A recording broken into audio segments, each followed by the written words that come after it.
Hey guys, I just want to do a quick how-to video on the angular dimensioning that I'm going to have you do today.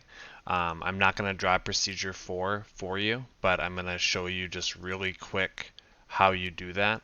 And I, I figured I might as well put a reminder on how to draw stuff as well. So remember, I like to start on the front view and draw whatever it is I need to make. In this case, I'll just make a shape that it will be useful to have the angle. I'm going to draw the angle last, that way everything happens the way I want it to. So let's say I did this and then I extrude it. The more I use this, the more I'm getting used to it too. I actually think it's pretty slick. And then here, remember, I can right click when I'm done with my part, which this looks eerily similar to what you guys need to do, but I'll let you do that one on your own the right way. I can right click this and then make it easier for myself and just do create a drawing of Part Studio 2. Click the 4 views.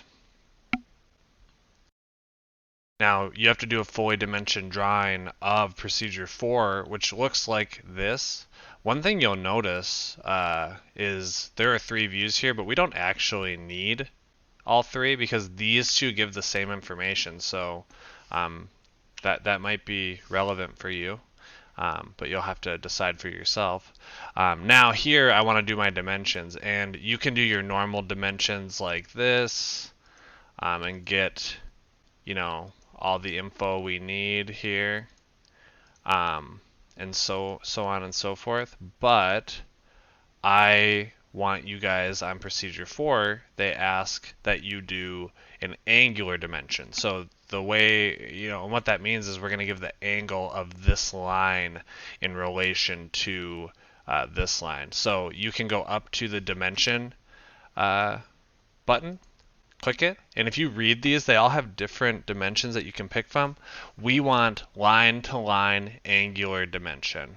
Okay, so what I did is I went up to my dimension tool, which is the one I use for this. I just do the drop down, line to line angular, and what you need to do is you need to pick the line to the other line, the angle in between. So I want, the angle between this line and that line.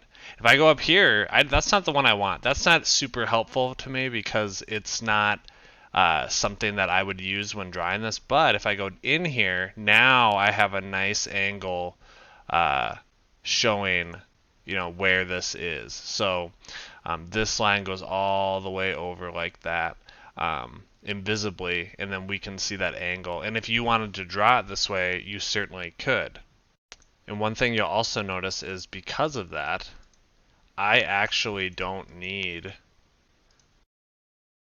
this dimension at all because I would be breaking my dimensioning rules because I don't need to have them all. I need them all but one. So I'd get rid of that one. I have my overall because I want to keep my overall dimension. And I have one of these dimensions. So instead of putting this here, maybe I think this angle is more necessary for the part that I'm using. So I would put that there, and then I give my other dimensions here. And yeah, that should be about it for this part. You'll have a little bit more work to do because your part is a little different, but hopefully this helps you with your angular dimensioning drawing. Okay, hope all is well. See you guys later.